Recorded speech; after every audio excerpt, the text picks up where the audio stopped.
So hello everyone, good morning. So we have kind of problem set here. So for the first problem is in an air standard auto cycle, the clearance volume is 12% of the displacement of volume.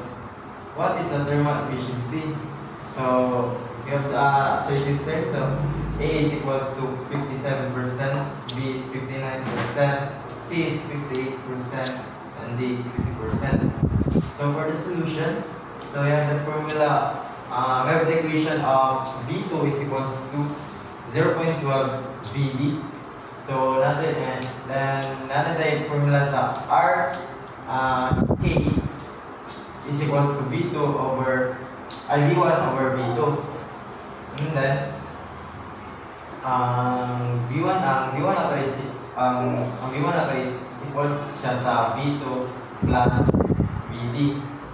And then ang naman tayo formula nga sa V2 which is 0.12 VD, so i-substitute lang na to. Wala tayo makuha nga 0.12 VD plus VD over 0.12 VD.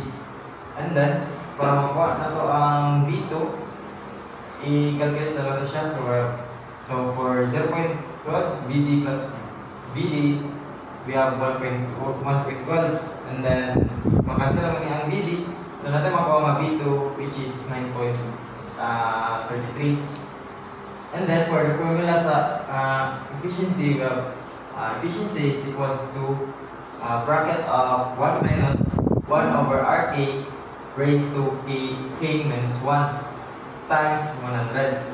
So i-substitute lang na ito ang iyang formula. So i-substitute lang na ito ang iyang value.